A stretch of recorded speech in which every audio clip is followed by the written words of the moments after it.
Can I choose a better thought? Can I choose love? It's so important. That's how the Choose Love movement started. It was at Jesse's funeral, and I spoke, and I said, this whole tragedy started with an angry thought in Adam Lanza's head at some point. Adam Lanza's our shooter. I picture him as a little boy having an angry thought without the tools and nurturing environment to deal with that thought. The anger grew and grew, and we know that every single one of us has between 60 and 80,000 thoughts a day, every single one of us. And we know through research that up to 70% of those thoughts are angry, non-productive, and don't serve us. 70% of our thoughts. Self-critical. Each thought is impacting us on a cellular level. Each thought is firing neurons in our brain. And we're either moving at any given time towards love, or we're moving towards fear. And that means all of us. You got to accentuate the positive. Wow, I feel good. A little bit of feel good goes a long way. You're listening to Karen Swain, teacher of deliberate creation, accentuating the positive, showing you a way to a better life. Accentuating the positive, it's not just fad, it's sanity. Who in their right mind would accentuate anything else? If you feel like that's what you want to do. Hello and welcome to another conversation with inspired minds and open hearts. Accentuate the Positive Media with Karen Swain. I'm so excited to introduce you to Scarlett Lewis today. Scarlett Lewis is a mother, an artist, and an avid horsewoman, and she is a peace activist, and she has two extraordinary sons who are peace activists as well. One is JT, who's 16 and gorgeous and in body, and the other one is Jesse Lewis, who is not in the body anymore, but he's still spreading peace throughout this planet. Welcome to the show, Scarlett. So fabulous to have you on the show. Oh, thank you so much for having me, Karen. It's really exciting for me. So I first saw Scarlett. She was speaking at the Uplift Festival in, I think it was the beginning of 2015, so a couple of years ago now, in Byron Bay, Australia. And I looked through the speakers, and there were many wonderful speakers, but you stood out and your message stood out. And I thought, wow, this woman's amazing. I have to have a conversation with this woman because I just love your message. The tragedy that brought you to the message, you know, not so much fun, but what's come out of the tragedy is amazing. And I love speaking to people who have transformed tragedy into enlightenment, really. And that, you know, that's what's been going on with you. It's been amazing. And you've cuddled the Dalai Lama and the President Obama. I was having a look at images online this morning and watching you cuddle all these amazing people. So you're really getting your message out there. You and Jesse and JT are really getting the message of spreading love out there.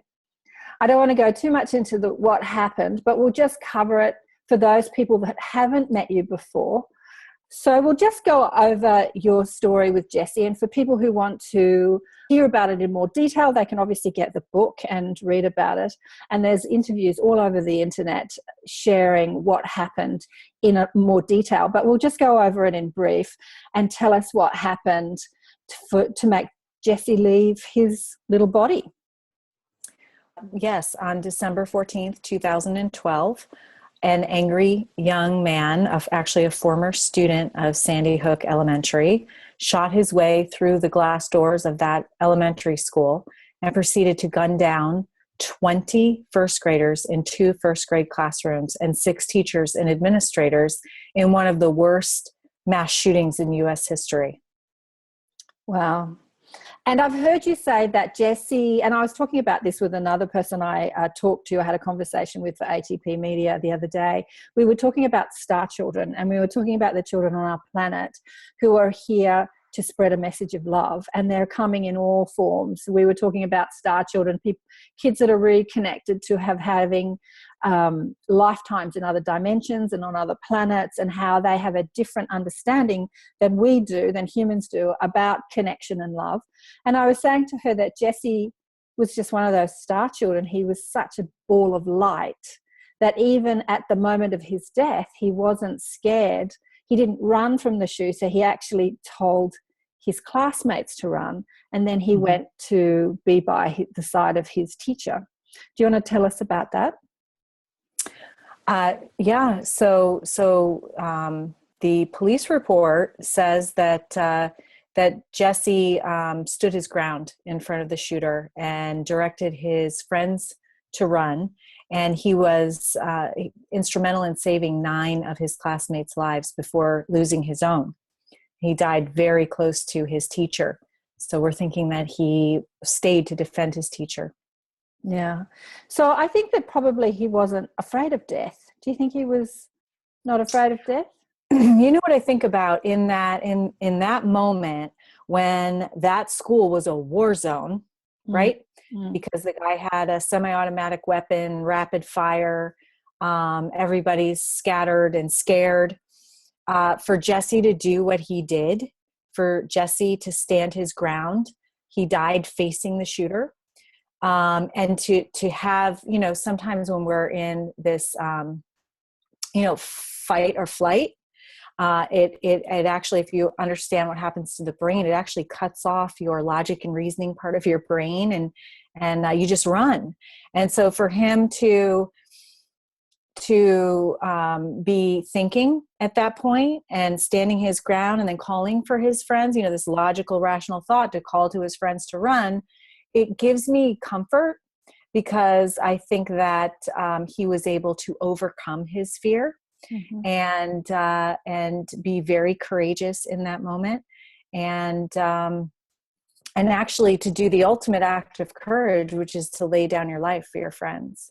The reason I find your message so powerful is I think that as mothers and as parents, the biggest tragedy that we can think of is, losing a child. And that's something that you've been through. And most people, when they go through tragedy, hang on to the tragedy, and yet you're spreading this message of love. Do you want to tell us how you came to this message of forgiveness and love? So, and I might add, Jesse was 6 years old and in first grade. And it was a couple days after the tragedy. I was staying at my mother's, who lives across town. I came back to my little farmhouse, and I found a message that he had written on our kitchen chalkboard. He had written 3 words: nurturing, healing, love. And those words are not in the vernacular of a 6-year-old. And I knew that there was no way that they came from that little boy. I knew immediately that it was kind of like a precognitive, he had a precognitive moment, maybe not consciously, but subconsciously, a spiritual awareness that he wasn't going to be on earth for very much longer. And I got a lot from that message. I knew that he had a spiritual awareness, and that was a message of comfort for us. But I also knew that it was handing me a torch, and it was going to be my mission for the rest of my life, that I was going to spread that message. I knew I had to get it into schools, and I knew I had to get it in front of kids somehow. I didn't know how. And the interesting thing is, when you break down those 3 words, the meaning, nurturing means loving kindness and gratitude. Healing literally means forgiveness. And love is compassion in action. And I call it a formula for choosing love, led me to being able to choose love in this situation. So we have this formula for choosing love now that we teach in our enrichment program in schools. And it starts with courage. And that's based on Jesse's courage. And then it goes into gratitude. So picture yourself, or picture me, having just had a little son that was murdered. So I'm in this dark place, say this hole, if you will, that's deep. And no one could really pull me out of it except for myself. And this formula that Jesse left, this message was like a rope that I threw down to myself. And my first handhold would be the courage to feel grateful. I started feeling grateful for the things that were still in my life. And we have a lot to be thankful for. I mean, we live in this little 1700s farmhouse in the middle of just a really quaint area of Connecticut. And we have horses and dogs and chickens, and we have family and friends around, and JT and I have each other. I mean, there's always something to be grateful for. And that's the first step. And then being able to contemplate forgiveness for yourself or others. I mean, this is gratitude. This is forgiveness in pulling yourself out of whatever situation you're in. And then really that strengthens you to be able to find meaning in your suffering and help yourself by being in service to others and helping others, because we know that you don't do it because of this, but when you help others, when you help heal others, you're helping and healing yourself. So that's really the formula for choosing love. Each one of those character values takes courage. And that's really how I came to choosing love following the tragedy. Yeah. Anyone that's ever lost a loved one to death, having them leave the body, is looking for signs that, they're still around them. Because one of the paradigm shifts that we're going through on our planet right now is that there's no such thing as the afterlife. Like we've lived in this smoke screen that this is all there is. And that's like a really strong message. I even wrote a book about it because my mum died when I was 16, and she was talking to me in my dreams for years because I didn't know at 16 how to talk to dead people. Although I think we're all doing it all the time actually, but we're not believing it. Like we're just saying it's our imagination. It's just a coincidence. All those lights are flickering. I need to fix those lights. Like there are so many signs that they give us when we're in our limited sort of egoic mind. And you had plenty of them, especially straight after it. Do you want to talk about what was happening? Oh my gosh, it was incredible. And I was really blessed. I had a healer that told me early on, if you could refrain from taking medication, and you could be present, if you could really, really focus on being present, don't check out, because now is a very sacred time. Jesse's right there with you. He's very close. You'll be able to feel him. You'll be able maybe even to communicate with him. And of course, so I was desperate for that. And I really stayed very present throughout that time. And really incredible things happened. We definitely had lights flickering. We had, all of us would get up at 3 a.m. and have the same dream. We had a little situation where my nephew woke up really, really early one morning, and they had come by the house, and I had just bought Jesse a train. And this was for Christmas. Remember, this was 2 weeks before Christmas. So the night before, we had set it up, and we had put the train track around the base of the tree that we already had. And the boys were playing with this little train that was going around and around. And when I went home, my brother and my nephew came with me. And of course, my little nephew, who I think was 4 at the time, was like, train. And I said, oh my gosh, take that train. I can't see it. I don't want it here. Take it. And my brother said, oh no, we can't take that train. I said, you have to take it. I have the box right here. I boxed it up, sent it home with them. And the next morning, my brother and his wife are in bed, and they heard him talking in the hallway. And he was saying, oh, is this your train? Wow, this is a really cool train. What? Play with it in the bathtub? I could play with it in the bathtub, which is Jesse played with all of his toys in the bathtub. But I think even more than that, it's like a knowing when something like this happens. My brother and his wife, they knew that was a conversation that was happening with Jesse, and they were just sitting in the bed listening, and it was really, really nice. And that's happened a couple of times with 2 of his nephews. Very sweet. and we got some really sweet, very just wonderful little messages from him. JT, who's his older brother, he was 12 at the time. He found a little note that Jesse had left him. It was a little piece of paper about that big, and it was folded up, and it was on his desk. And JT found it a few days after Jesse died, and he unfolded it, and it said, "Have a lot of fun." Now, that's such a beautiful message from this little brother to a big brother, because if you think about why we're here, it's to learn lessons and to be in service, to help one another. But it's also to have fun. We can't lose sight of that fact. And I knew such a beautiful message from a little brother to a big brother, but also for the world that, we all need to remember to have fun. And just so many that I feel so blessed to have received them, so blessed to have been present, to be able to see them, and really just beautiful, beautiful acts of love. Look, that message is such a profound message, and yet it seems so trivial, like have a lot of fun. I remember, I was very close to my dad's cousins that came from New Zealand. And when Bert died, he was like 91, 92. He'd lived a really long life.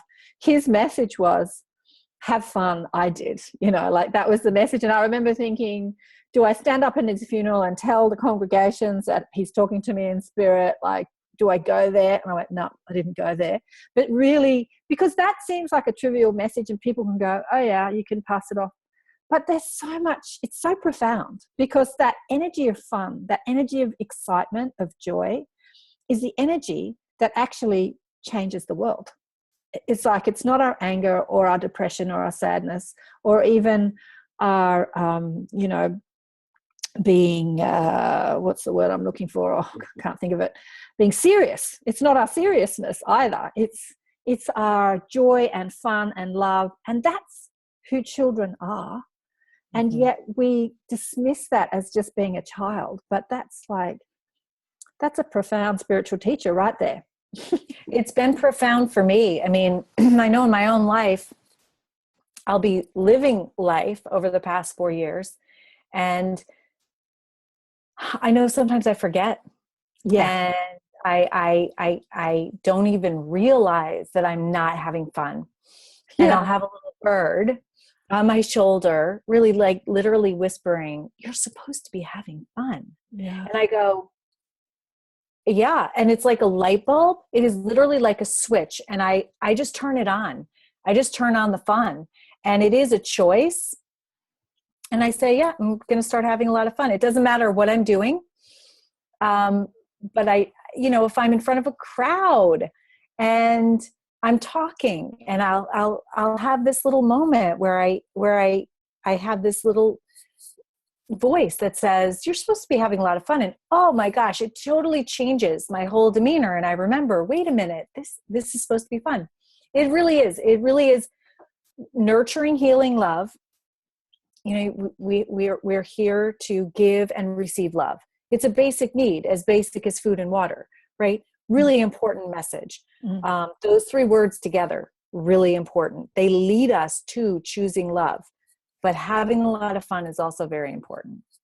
Well, actually, I think that when you are nurturing, healing, you are having, that's the best fun you can have. Actually, when you're giving from a loving space, you're feeling like you're nurturing. That's the best. Personally, it's the best. I just came back from Indonesia. I was with Habitat building houses in Java for a small village outside Yogyakarta. And it was hot and it was hard work and it was the best fun I've had. It was really nice. So much fun. And everyone, and part of that is you doing for others, giving of yourself, your love and energy, because all the love and energy that you give out comes back to you. And that's scientifically researched, and it makes you feel good and it's healing for you. And you're right, it is a lot of fun. Yeah, you are. Law of attraction, what you give out, you get back. But also, You know, there was this part where you and JT went on a holiday to get away from the Christmas chaos that was going on, because obviously when you've lost a loved one around Christmas, hard, difficult. Let's get away, have a holiday. So you're going to take JT to, I think, one of those Disney parks. And you're on the plane and the thing is flashing. And do you want to tell that story? Because it's a good story. I know you've told it many times before, but I love it.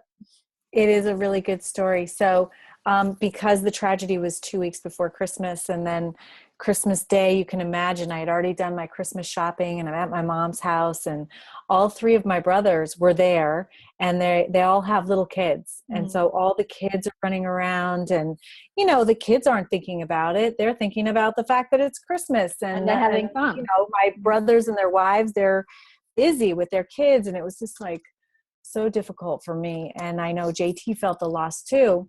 So I decided we need to get away and reconnect I'm a single mom. So reconnect as the family of two that we are now. And so within 24 hours, I had plane tickets and a hotel room at the Disney that's in Florida. I always get them confused. And so that morning we get up and there's a huge snowstorm. And I'm telling all this for a reason. So we start driving out to one airport, and we get a pop-up saying the point of origin of your flight has changed. So we had to turn around and fly and drive to another airport where our flight was delayed 3 more times before we finally got on. We finally get on the flight, and because of all the time delays, they gave us a free movie. So JT's sitting in the window, I'm sitting in the middle, and I'm looking around, everybody's eating their peanuts and Coke, watching movies, except for me, because my movie is all staticky.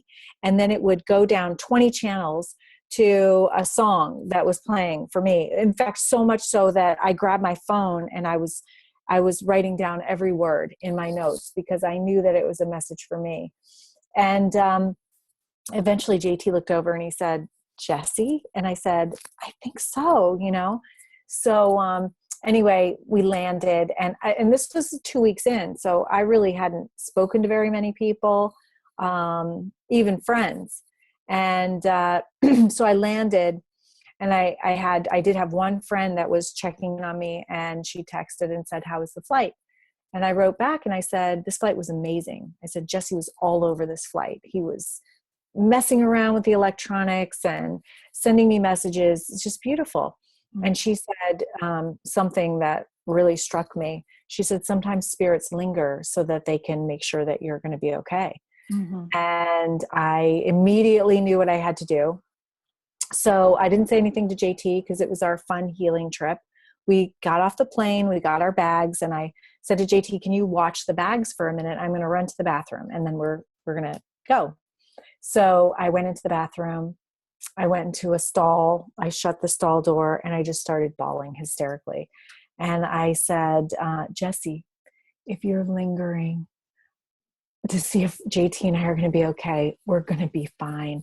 I want you to go be with Jesus. It's my belief that, you know, we go to heaven." And I said, "That's where I want you to be. If you could be in both places at once, that would be great. But if you're lingering, I don't want you to linger here. We're going to be fine. We will meet you. I want you just to go. I want you to go, go be with Jesus." Mm-hmm. And so I walked out of the stall, and I kind of sprinkled down my face with water and went back out and said, "Okay, JT." I didn't say anything to him about it. I didn't want to bring him down. I wanted this to be a fun trip for him.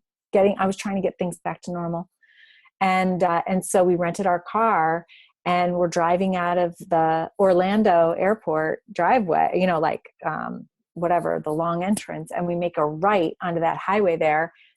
And there, written in the sky, was by a skywriter that was still flying around, "Jesse and Jesus together forever." And I pull over. We don't say anything, and we're just looking there. I get my phone. I'm taking pictures, of course. And Jesse is with a backwards J, and he wrote his name like that with a backwards J. So it was like, my mom can be kind of a little slow sometimes. So if she doesn't think that it's the same Jesse, I'm going to write it with the backwards J. It was like, I couldn't believe it. And we were just in silence, and I look over at him and he looks at me, JT, and he's 12 at the time. He says, Jesse's with Jesus. And I said, I know. I didn't tell him right then about the prayer. I was just too overwhelmed. And then as we're sitting there on the side of the road, the plane is still flying, and it flies over in front of us now. So we're looking straight out the windshield, and it starts to write another message.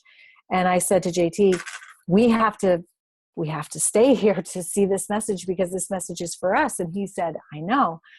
And so it starts writing you plus God dash smiley face. And that's more like a message that you would see in a Florida sky, right?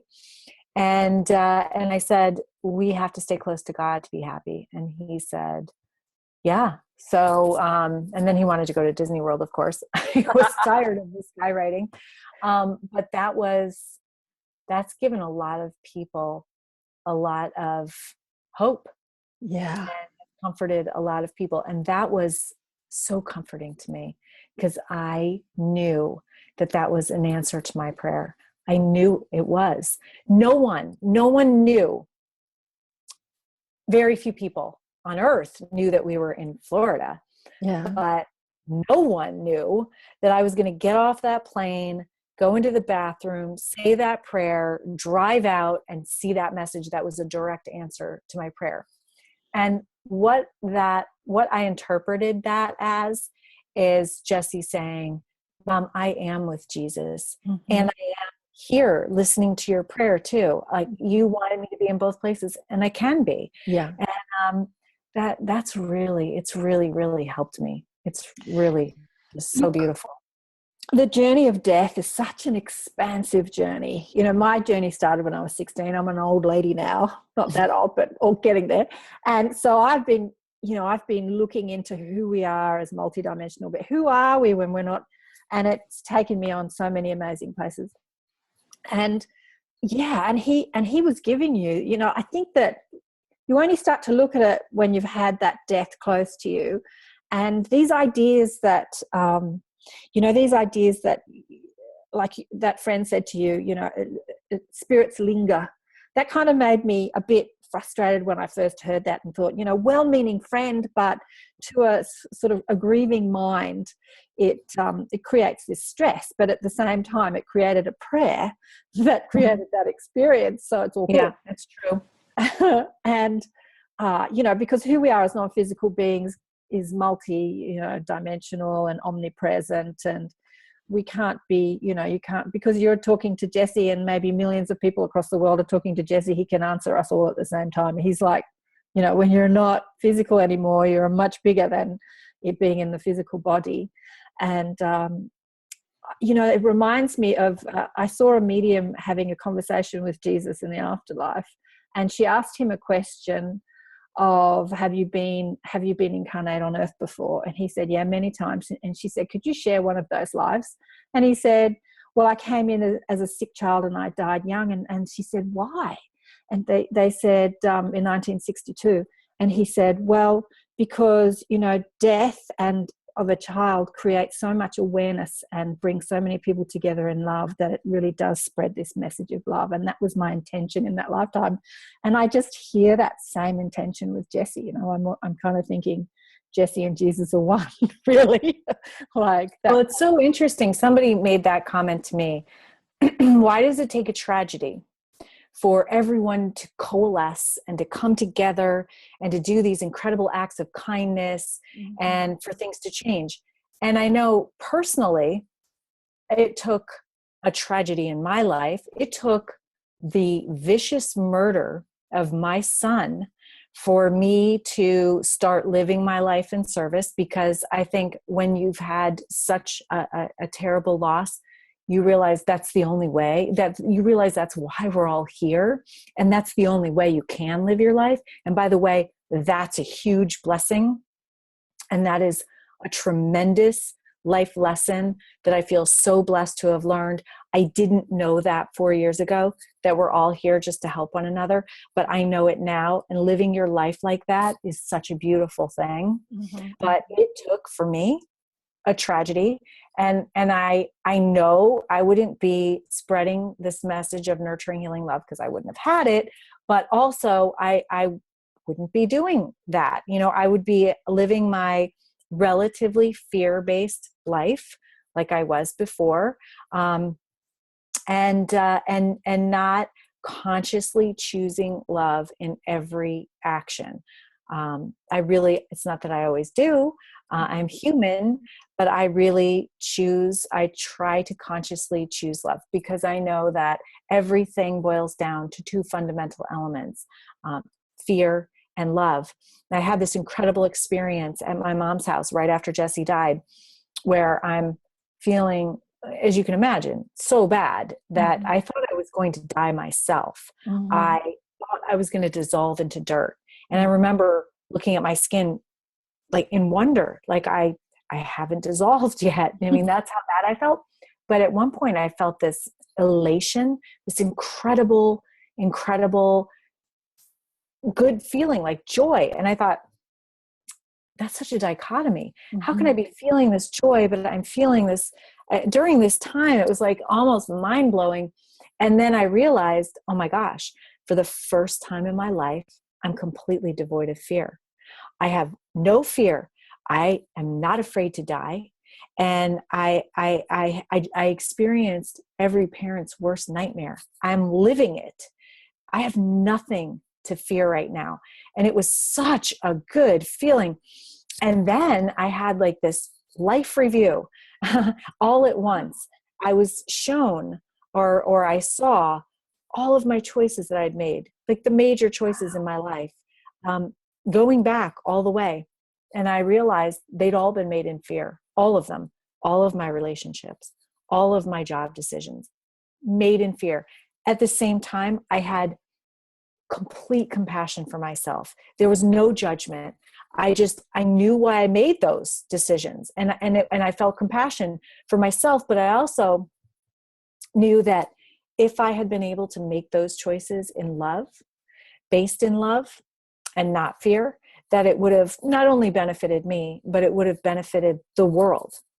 Yeah. And so right then and there, I really made a commitment to myself that I would start basing all my decisions on love. Now, it's not that really, I mean, I lived that way with no fear for, I have to say, about a year. Wow. It was incredible. Wow. It was a long time. I was thinking it was never going to go away. Yes. It crept up. It crept up when I started to be mindfully aware of like my earthly connections, like JT. I would say, well, I'm doing a lot of traveling and JT needs me, you know, he needs me really young. And so I don't want anything to happen to me when I travel, you know, and then that's kind of where it started. But I've really, really tried to not let that take over. Because it's such a great feeling. And making choices based in love looks very different than making choices in fear. Gotcha. There are little choices and big choices that we make. Like a little choice, a little decision based in fear would be why you take vitamins. Why do you take vitamins every day? What goes through your head? Oh God, I don't want to get sick. I don't want to have cancer. I better take these vitamins. Or you could shift that a little bit and say, oh, I just love my body so much. And I just want myself to be in tip-top shape and really well and lots of energy. So I'm going to take those vitamins. And then Jim Carrey, actually, who is a Canadian actor, he gave a commencement speech. It was called, I think it was called Choose Love. And he was talking about watching his father make all of these fear-based decisions. And at one point he had gotten this new job that he took based in fear. He hated it. He was miserable. And a few months later, he lost the job. And Jim Carrey said that so he and his family had to move into their car and live in their neighbor's front yard. And so Jim was sitting in the back seat as a little boy thinking, wow, so if you make your decisions based in fear and you're going to lose anyway, or you're going to fail anyway, why don't you just make your decisions based in love? And so he made that decision. That was kind of the turning point for him. And so he has tried to base all of his decisions on love. And that's worked out for Jim. Yeah. Yeah, it's worked out for Jim. Oh, look, this is such a great message. You know, and everyone that's watching this, I want you to contemplate decisions that you've made. As I'm listening to you, I'm thinking of the time when I started to contemplate that. And I remember I moved in with somebody that I knew was not, was a long story, but I knew was not in a great place. She had been deceived by her boyfriend and she was in a really bad place. But I thought, I need to move in with her because I'm never going to rent a place because I'm a single mother and they're not going to, you know, all this fear-based conversation. Right. And moving in with someone who I thought was a friend, and she ended up like throwing us out of the house and being in, like, it was really a hideous experience. And when I was sort of coming down from this hideous experience thinking, why did that happen? I had this clear reasoning and understanding that I made that decision based in fear because I didn't think that I could rent a place on my own. So I moved in with someone who was not in a good place. But I thought, it'll work out. It'll be cool. It'll be cool. It'll be cool. Mm-hmm. And that's what you say about the shooter too. It's just a choice of a fear-based thought to, you know, he just had angry thoughts. It was just, you know, everything that's happening in our world that we don't like is just an angry thought. And what I'm seeing happening at the moment, like there's been the presidential election, there are a lot of really lovely people who want to see the world uplifted, but they're angry because their candidate didn't get in. And so these angry thoughts just keep perpetuating and perpetuating. Even if you're a lovely, well-meaning person, you know, you still got those angry thoughts. So this message of just sitting back and reflecting and saying, hey, is this helping me? Is this helping the world, this angry thought? Can I choose a better thought? Can I choose love? It's so important. That's how the Choose Love movement started. It was at Jesse's funeral, and I spoke, and I said, this whole tragedy started with an angry thought in Adam Lanza's head at some point. Adam Lanza is our shooter. I picture him as a little boy having an angry thought without the tools and nurturing environment to deal with that thought.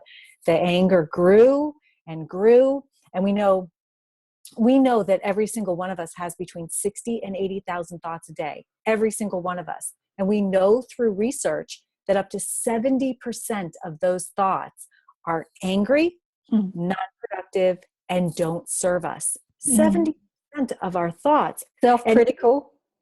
Each thought is impacting us on a cellular level. Each thought is firing neurons in our brain. And we're either moving at any given time towards love or we're moving towards fear. And that means all of us. That means physically, mentally, and emotionally. And so I asked everybody, I said, you're asking, what can I do for you? There is something that you can do. You can actively change one angry thought a day, since this whole tragedy started with an angry thought. And an angry thought can be changed at any time. This tragedy could have been stopped. So please take an angry thought and consciously change it into a loving thought. One thought a day. And I said, by doing that, you'll positively impact yourself, those around you, and through the ripple effect, you'll make this a better world.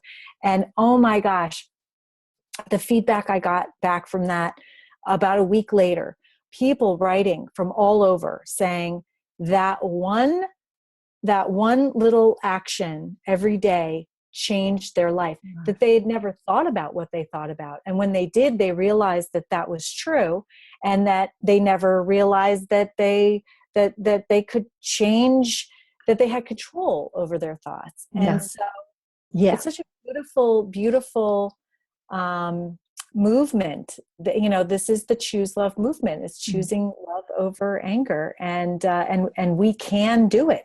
We have the courage to do it.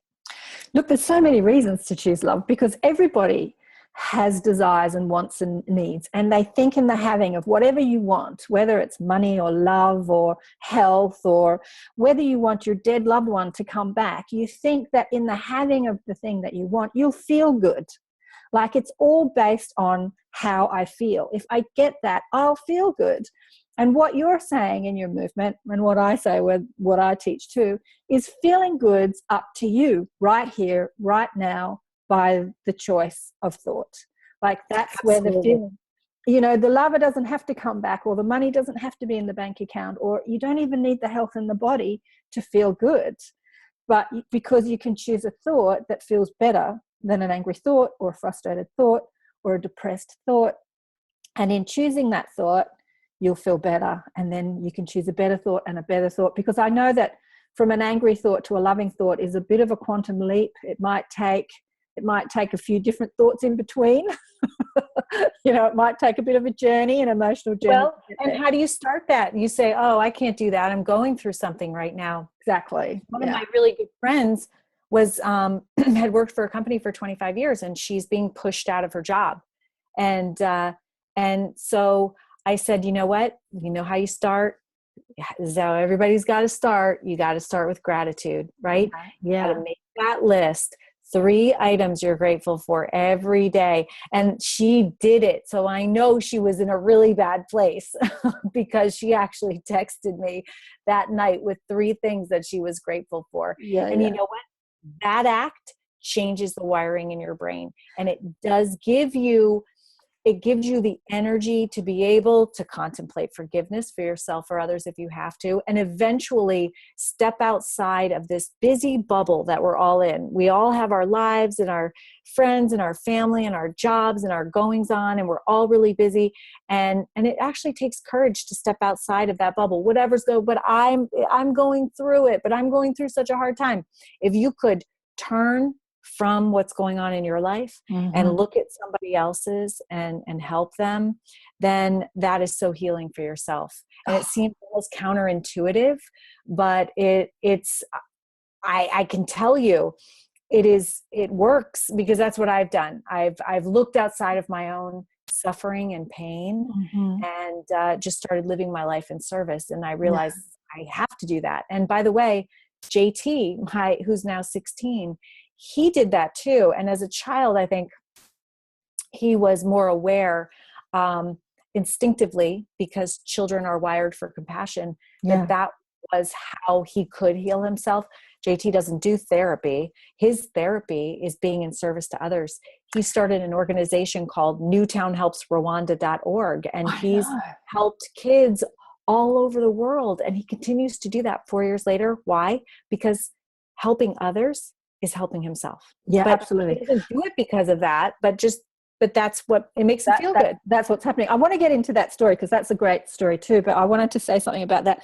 You know, we had a bit of trouble, you know, connecting this morning. I have a belief which has changed my life, and it's been because I have been on this spiritual journey, which says we live in a benevolent world. You know, the universe, life is happening for me, not to me. It's a really, really, really powerful belief. So any tragedy that happens, anything that happens, it's happening for me, not to me. There's a gift in it. And, you know, when you live your life like that, like you were apologizing this morning because you were late, and I'm like, it's cool. It's all happening. It's all good. You know, I know. I was so happy you were so flexible. But, you know, hey, it is such a relaxed way to live your life, because when people are late, when things don't go well, when things are going wrong, you're just going, it's all good. It's all happening for me. There's a reason for this. There's a reason for this. It's all good. It's all good. I'll put the music on instead. And as I said to you at the beginning of this call, let me put some music on. And all the songs that were played, Led Zeppelin, Stairway to Heaven, Trevor Hall, Forgiveness, and what was her name? Christine Bowen, Love Revolution. It's a love revolution. And I'm thinking, oh my God, that's Jessie talking to me on the radio. You know? Everything happens for a reason, and that in itself is such a powerful thought. But let's talk about JT's journey to discovering the giving, because that was beautiful. It was when you came back from your holiday and you kind of fell back into that routine where you start to pick up those old thoughts. You know, when you go on holiday, it's like you leave your old stressful thoughts behind, and then you come back into your home and there they are waiting for you, and something happened. Do you want to tell us that? Yeah. So we came back and I wasn't going to work. I felt like I couldn't. And I would go into JT's room and say, hey, do you want to get up and go to school? And he would say, no. And then I would feel relief, because I didn't want to send him to school, because I sent one of my sons into school and he didn't come home. So we were, I called the school and asked them for help, and they said, I don't think you understand what's going on here. We're traumatized. And so we were really alone. And we had this group of orphan genocide survivors reach out to JT via Skype. So, similar to what we're doing. And through an interpreter, they, I'll just never forget what they said to him. They said, JT, we heard about what happened to your little brother all the way over here in Rwanda, and we wanted to connect with you to let you know that you're going to be okay and you're going to feel joy again. And I was like, oh my God, because these people had so much credibility in my eyes. I mean, up until then, we had maybe a couple of people coming through going, oh, time heals all wounds and you guys are going to be okay. And I'm looking at them thinking, you have no idea. You have never been through anything like I have. And plus the fact I saw a little bit of fear in their eyes. And that was, I thought, oh my God, I'm screwed. But anyway, so it was an incredible experience where two orphan genocide survivors. So these were kids when the genocide in Rwanda happened in 1994, where over 1 million Tutsis were murdered by their neighboring Hutus within 100 days. These were kids then, now they're young adults. And they told JT, they shared each of their stories. They were very different. But they told him that they told him how they recovered. And it was once they had gotten into an orphanage and their physical wounds were healing, that they started feeling a profound sense of gratitude for little things, for safety and for food. And that led them, and you will recognize these steps. I didn't put two and two together in the beginning, but I did after a little while. But so they started with this profound sense of gratitude, and then that led them to be able to forgive who they called the killers, because if they didn't forgive them, they would be going down the same path of anger and destruction. And then that allowed them to step outside of their own kind of universe of pain and be in service and share their story to other people, and in that way find meaning in their suffering by helping others. And so JT turned around and went to school the next day and started raising money for them to go to university, because of course they live in big groups now because they're orphans. So their family would be a big group of orphans, 10 or more. And they all help support each other, and they'll never be anything other than subsistence farmers with no running water or electricity. And so JT went to school, started this organization called newtownhelpsrwanda.org, bought those little rubber bands that you put around your wrist, and started selling those. And within a couple of months, he was able to Skype back to that group and announce that he had raised enough money to send one of them to university for 1 year, plus an additional amount to help her family. It was $2,000 total. And then he made a personal commitment to raise the next 3 years, which, by the way, he's done. And he's now sending another orphan genocide survivor to graduate school. So he's built a self-sustaining fish pound for former children soldiers in Uganda. He's helped, many children in Connecticut who've been through extreme trauma. And it's just really beautiful to watch that he does this to help himself. And he is.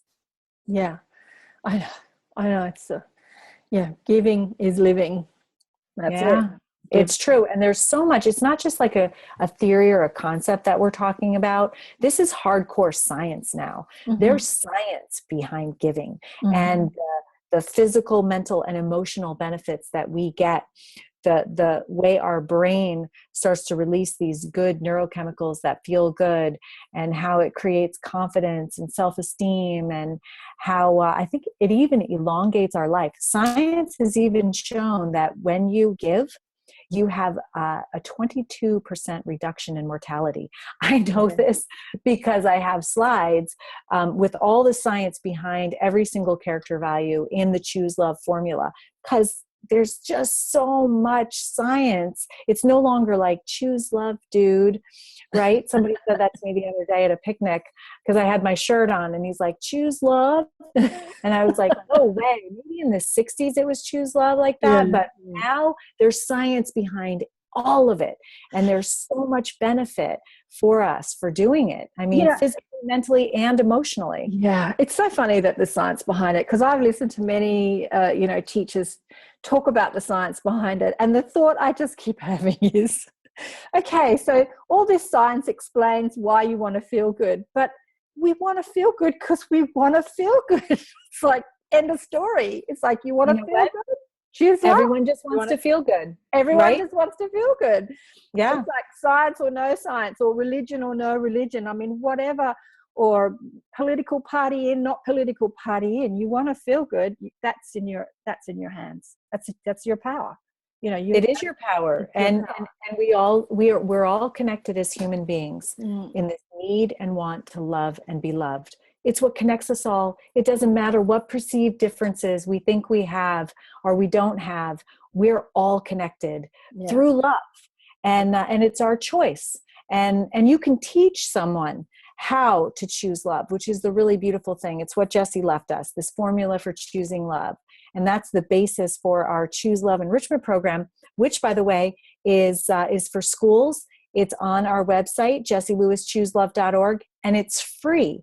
It's free because it is so vitally important for people to understand that they can choose love in their life.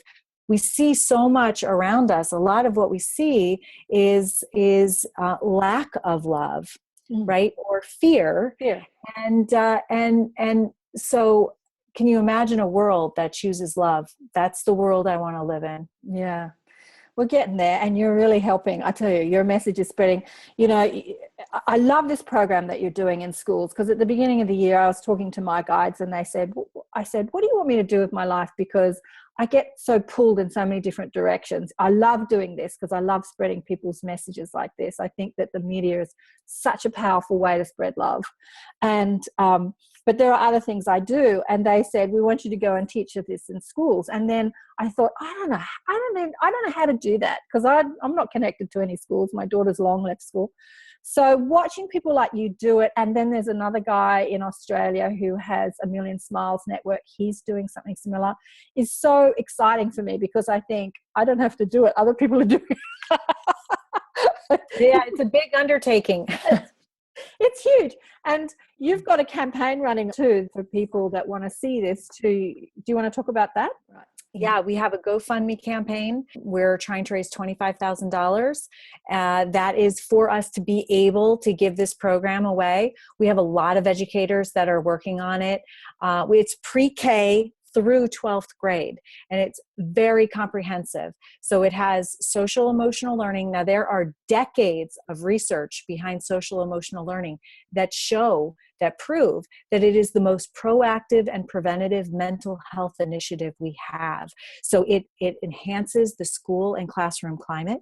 It reduces bullying. It reduces substance abuse. It reduces incarceration rates. It increases graduation rates and test scores and grades. It reduces anxiety. It reduces violence. It reduces suicide rates. It's like a miracle drug. And really, it is just teaching kids to understand their feelings and how to have positive relationships and be able to connect. Could it be so simple? It seems that it can, through decades of research. So we've included in the Choose Love Enrichment Program the best of the best. So we have social emotional learning, we have emotional intelligence, we have positive psychology, we have some mindfulness in there, we have character values. So it's a really comprehensive program, and it's free because I have been traveling to schools, and I know that there are schools that struggle to purchase programs, and every child, and I'm not into entitlement, every child is entitled to this vital, life-transforming, and life-saving education. We know through decades of research that this is even more important than reading, writing, and math. Because when you have social and emotional learning skills, the reading, writing, and math come. So it's vitally important to know how to understand your feelings, how to manage your emotions, how to have positive relationships and connections. I know that if Adam Lanza, who is the shooter at Sandy Hook Elementary, I know that if he had had access to social and emotional learning, he and his classmates, that the tragedy would never have happened. And of course, you may not know this, but we have had 203 school-related shootings in the U.S. since Sandy Hook Elementary. We have one per week. And it's kind of like we're treating it like, oh, well, this is our new normal. Nobody wants it, but, what can we do? Well, there is something we can do.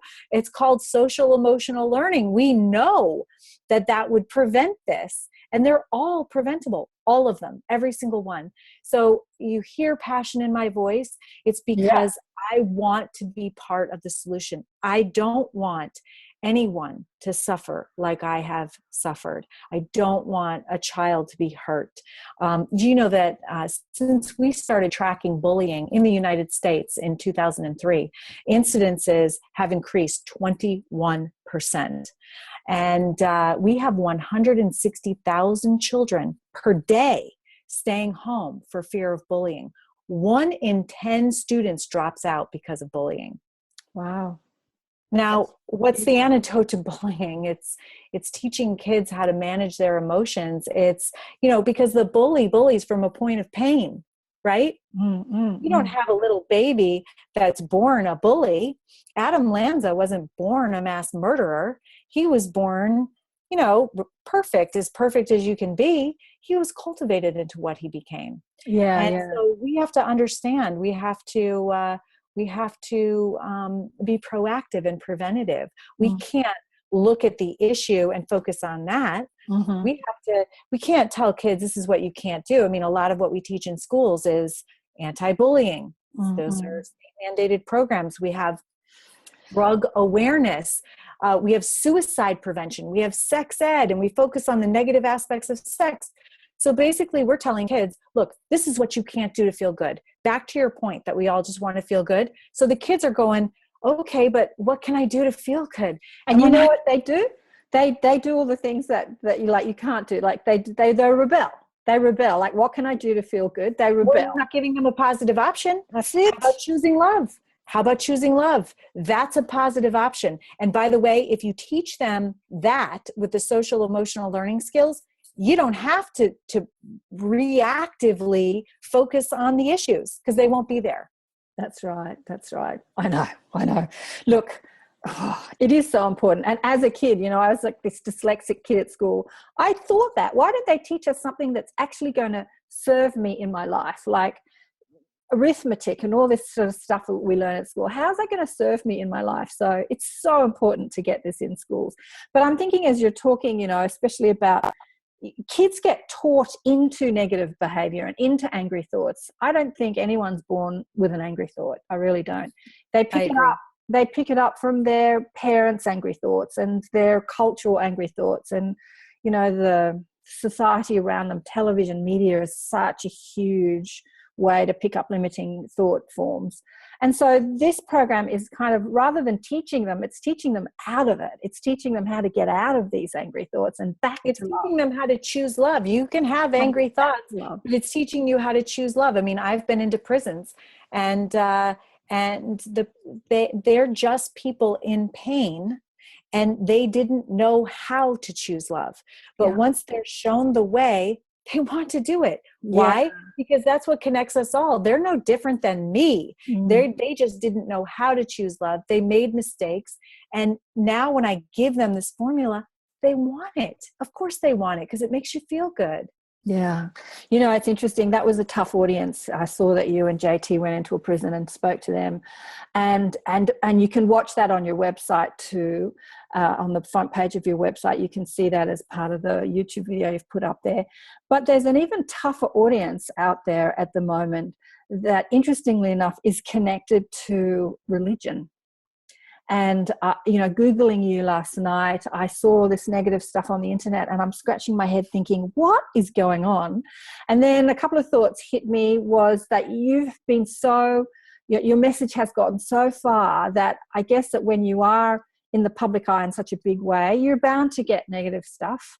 But this audience is a religious audience who are, using the name of God to judge someone else. Do you want to talk about that? That's because, why don't consider them. I don't consider them religious. I've never. A couple of the things that I clicked on, they say this prayer before, like there was all this sort of religious rhetoric beforehand. Okay, and that was just a couple of the things that I clicked on, and I went, oh my God, So we call them conspiracy theorists, and so they do believe that Sandy Hook never happened, and they claim that we're actors and we're fake grieving and whatever else.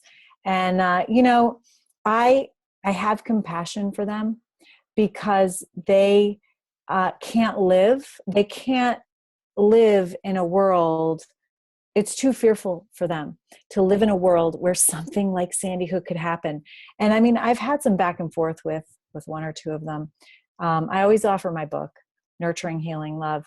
And no one of them has ever taken me up on it. But they can't imagine a world where Sandy Hook can happen. And, it is unbelievable. Really, it's very unbelievable for me, even today, 4 years later, to think that a former student could use a semi-automatic weapon, shoot his way through glass doors, and viciously execution style murder 20 first graders in 2 classrooms and 6 teachers and administrators. That's unfreaking believable. But it happened.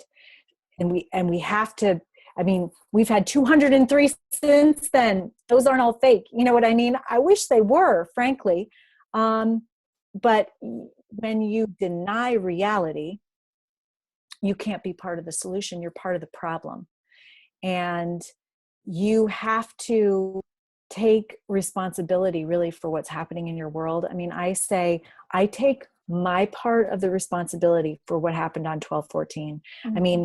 I've been saying that Adam was cultivated into the mass murderer that he became by his environment. Well, who was his environment? I was in his environment. His environment was Sandy Hook. I've lived here for 18 years. Mm-hmm. I don't know if I ever ran across him. I certainly never met him or his mother, but I know that in my own life, I haven't always had positive, loving thoughts. Mm-hmm. I haven't always done positive, loving things. Mm-hmm. And I don't know how far reaching those effects are. Mm-hmm. So I know that I have to take, in order to be a part of the solution, you have to take your part of the responsibility for what's going on in our world. Yeah. And I knew I needed to be part of the solution. And so that's how I'm living my life. And I feel like, we have all of these people here in the US that are hemming and hawing about the election, mm-hmm. but in reality, our election doesn't change our day-to-day lives. We still have the issues that we have. And I'll tell you what, if a politician could fix the shootings that go on in the US, mm-hmm. if they could fix our mental health issues, if they could fix the bullying, if they could fix the drug addiction, if they could fix our skyrocketing incarceration rates, they would have. Of course they would have. They mm-hmm. want their families to be safe. They want this to be a good world, regardless of what party you're from. But they're not political issues that we're seeing. Yeah. They're heart issues. They're heart issues of the heart. Yeah. And who solves those? I've never been able to blame somebody and then demand that somebody fix my problem and that work. That's never worked out for me. Yeah. Who's going to fix it? We are. Yeah. We're the only ones that can fix it. The mm-hmm. politicians can't, because if they could have, they would have. Mm-hmm. So now it's our turn to be responsible for what's going on in our world and to be the change that we wish to see within it. That is up to us. And that is what I'm trying to do. I'm not perfect. I make mistakes, but I know that I know I've learned in the last 4 years how powerful one individual voice can be. I feel like, as Marianne Williamson says, our greatest fear is really that we're powerful beyond belief, and that we can do anything that we set our minds to. And I believe that about every single individual. And I know that if we all focus on choosing love in our lives, that will cultivate a safer, more peaceful and loving world. I know it will. And so that's the message that I'm going to spread for the rest of my life. Absolutely. Look, hallelujah, I'm there with you. I think that the problems of our world is a revolution in consciousness, even though probably the most outstanding problem we have as the survival of humanity is the planet. But when we all understand that we're all connected, we understand that through choosing love, then we'll stop polluting our planet, then and polluting, everything will change. It's a revolution in consciousness, and you're a huge part of that revolution. It's like, congratulations. I just wanted to say something, and you said the power of choosing love. One of my favorite teachers says, one person connected to love is 1,000,000 times more powerful to affect change than trillions who are not, because the power of a positive thought holds so much weight for manifestation, for change, to get things to shift, to mold the energy of life. A negative thought doesn't hold as much energy. And you know that because when you feel negative, you feel tired. And so it's literally that energy. When you feel happy and joyful and excited and loving and caring and giving, you feel energized, so you physically feel that power in your own body. One person connected to the stream of love is more powerful than 1,000,000 who are not. And that's what you're doing. You say the power of one person. It's the power of choosing that loving thought. It's beautiful. Oh boy, I don't know how long we've been talking. I think we've been chatting for about an hour or so, probably a bit more. I could talk to you all day about this because it's such a wonderful message. Is there anything you'd like to leave people listening to this with? Well, I would urge you to go onto the website and share this free program with other parents, other schools. I know as a parent myself, if I knew the importance and power of social emotional learning, of teaching kids character values and emotional intelligence, learning how to have positive relationships. I mean, I think I was an okay parent. I wasn't a fantastic parent, but I don't have high emotional intelligence, believe it or not. I know that in myself. And so I have a limited ability to pass that on to my son. And even if I was the most emotionally intelligent person on the planet, we need to have a consistent message of compassion across in the home, in the school, in the community. So I would really urge you to spread the word about the Choose Love Enrichment Program. I mean, it's free, it's powerful, it has decades of research behind it from social and emotional learning about just how it transforms and even saves lives. And we're piloting in the US here. It's in about 200 classrooms. And the feedback that we're getting is absolutely phenomenal. It is not only from students, but also from educators. We know so far that we've saved one life. And that was a high school student that had attempted suicide and been hospitalized, come back to school and learn the formula for choosing love. And he says that it saved his life. And he's very outspoken about it. In fact, he is on that video that's on our webpage. And we've transformed so many others that I've lost count. But what a blessing that I see this. It's almost like this whole thing has come full circle for me. I was just in a classroom the other day with our senator, our U.S. Senator from Connecticut, Senator Blumenthal, and we were watching a courage lesson being taught to sixth graders in one of our pilot schools. And it was just such a beautiful thing. It's such a beautiful message. And all the educators that have worked on it. So the program was written by educators for educators. Nice. We would always say towards the end of our calls, gosh, I wish that we had this knowledge taught to us when we were young. If we had this awareness then our lives would have been totally different.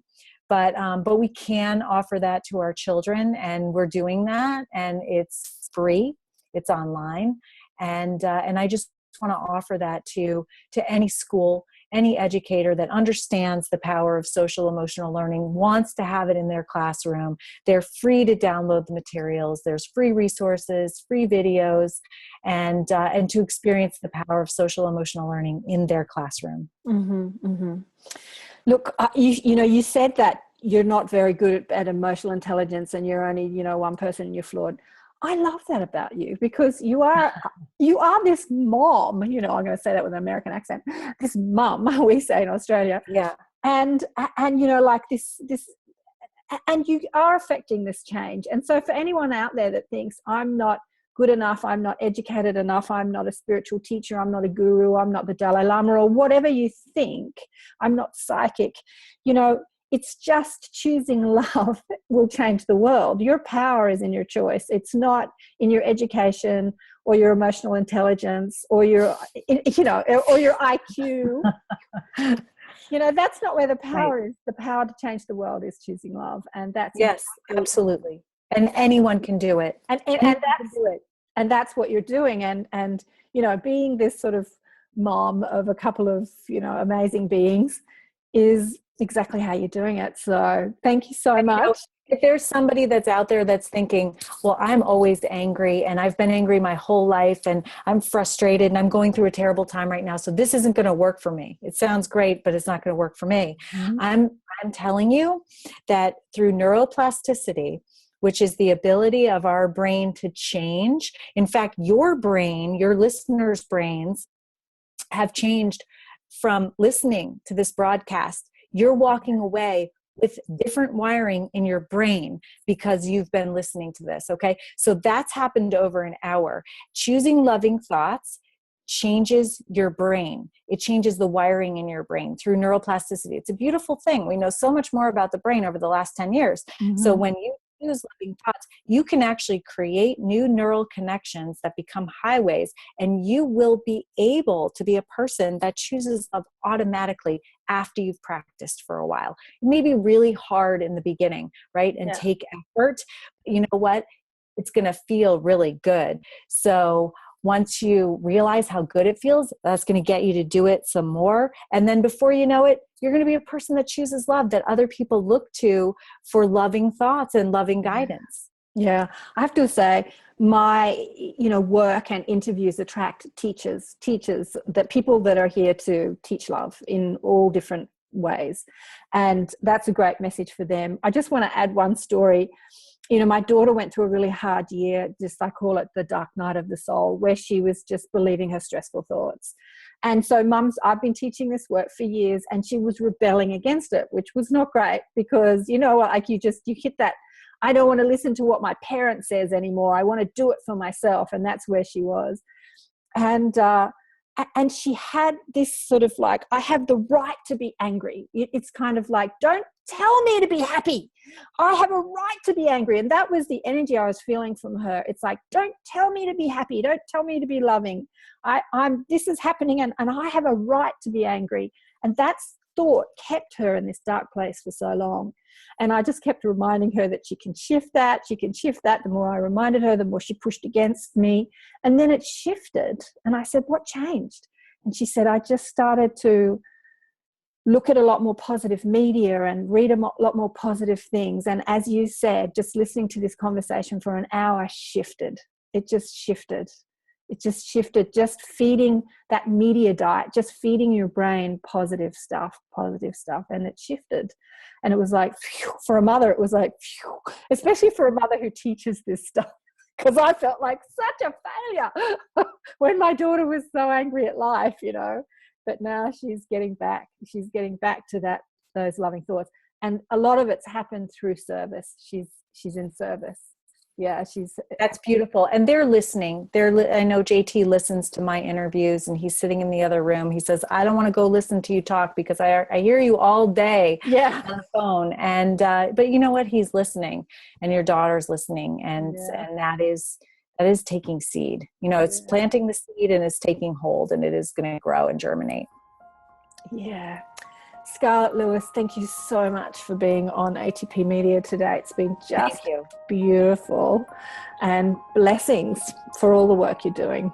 Thank you so much, Karen. Thanks so much for joining us for another enlightened conversation on Accentuate the Positive. If you would like spiritual guidance from my guides, Blissful Beings, go to karenswain.com for a reading, or to listen to more enlightened thought leaders share their wisdom. Go to the listen page on karenswain.com and choose who you want to listen to. All the podcasts are also available on iTunes. Remember to check us out on Facebook, Twitter, Instagram, Pinterest, you name it, we're there. Until next time, bye for now. You feel like that's what